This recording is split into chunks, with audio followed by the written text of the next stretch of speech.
इस वीडियो में हम लोग डिस्कस करने वाले हैं best multi assets allocation funds के बारे में जो 2026 में आप शॉर्टलिस्ट कर सकते हैं। स्पेशली मैं इसके अंदर उनको भी कवर करूंगा जो मल्टी असेट्स मतलब सिर्फ इंडियन इक्विटी, गोल्ड या फिर सिल्वर या फिर डेट फंड में इन्वेस्ट ना करते हो, इवन ग्लोबल इक्विटी के अंदर भी बेसिकली इन्वेस्ट करते हो। तो गाइस इसके अंदर आप लोगों को एक्सपेंस रेशियो कितना है, कितना CAGR है, कितना रोलिंग रिटर्न है, सभी फैक्टर के बेसिस पे हम लोग कंपैरिजन करेंगे। तो चलिए गाइस शुरू करते हैं। पहले अगर मैं मल्टी असेट्स एलोकेशन फंड की बात करूं तो ये एक टाइप के फंड्स होते हैं, म्यूचुअल फंड होते हैं, जिसमें फंड मैनेजर जो है मल्टीपल असेट्स क्लास के अंदर यहाँ पे इन्वेस्ट करता है। फिर चाहे इक्विटी हो गई, डेट हो गया और गोल्ड हो गया या कमोडिटीज हो गई, इवन कुछ फंड यहाँ पे रीट्स हो गया, इन्वेट्स हो गया, कमोडिटीज, इनमें भी इन्वेस्ट करते हैं। प्लस यहाँ पे आपको खुद को डिसाइड नहीं करना कि मेरा असेट एलोकेशन इक्विटी की तरफ ज्यादा होना चाहिए या फिर कमोडिटी की तरफ ज्यादा होना चाहिए। सो अभी अगर राइट नाउ अगर आप देखेंगे तो मार्केट के अंदर मोर देन यहाँ पे 30 प्लस स्कीम है जो as a multi assets allocation यहाँ पे जो है कैटेगरीज के अंदर डिवाइडेड है। अब इसमें अगर मैं हाईएस्ट AUM साइज की बात करूँ तो फर्स्ट नंबर पे ICICI प्रूडेंशियल का मल्टी असेट्स फंड्स आता है। अगर पिछले एक साल के रिटर्न की बात करते 16% का रिटर्न बना के दिया है, पिछले 3 साल के अंदर 20% का रिटर्न बना के दिया है, 5 साल का CAGR भी 21% का और 10 साल का भी 17% का CAGR देखने को मिल जाता है। अब देखिए इसमें अगर मैं मेनली होल्डिंग्स की अभी राइट नाउ बात करूँ तो स्क्रीन के सामने आप देख सकते हो इक्विटी का कुछ पोर्शन जो है 70% के आसपास है, प्लस गोल्ड के ETF भी है इसके अंदर, सिल्वर के ETF भी आपको देखने को यहाँ पे मिल जाएंगे। 8 से 9% का उसका भी अच्छा खासा यहाँ पे कंट्रीब्यूशन है।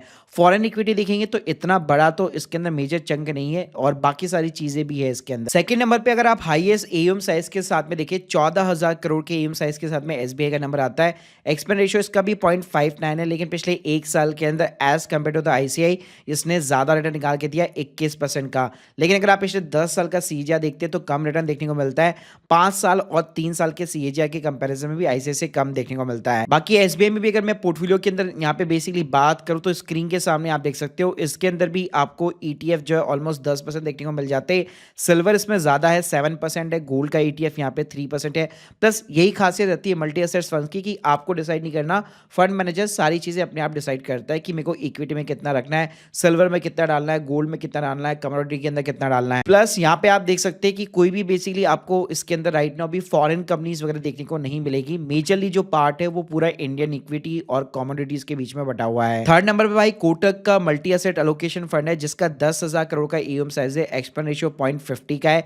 ये बहुत ज्यादा पुराना फंड नहीं है, पिछले एक साल के अंदर इसने 26% का रिटर्न बना के दिया है। प्लस इसके अंदर अगर आप टॉप 5 सेक्टर देखिए तो बैंक सबसे ज्यादा है 9%, फिर IT कंपनीज वगैरह, प्लस टॉप 10 होल्डिंग्स में भी आप देख सकते हो बेसिकली आपको ITC, state bank of India, NTPC हो गया, मारुति सुजुकी जैसी कंपनीज देखने को मिल जाएगी। साथ में इसमें भी अगर आप देखेंगे तो सिल्वर के अंदर भाई 13% का वेटेज है, गोल्ड के अंदर इसमें 5% का बेसिकली वेटेज है। बाकी कोटक के इसमें भी जो है आपको बाहर की कंपनियां जो है कुछ ज्यादा खास एलोकेशन यहाँ पे भी देखने को नहीं मिलता है, तो मेजरली इंडियन इक्विटी और कमोडिटीज के अंदर डिवाइडेड है। फोर्थ नंबर पे भाई निप्पॉन इंडिया का मल्टी एसेट एलोकेशन फंड आता है जिसमें अगर आप देखेंगे तो 10,000 करोड़ का 0.26 का एक्सपेंस रेशियो है।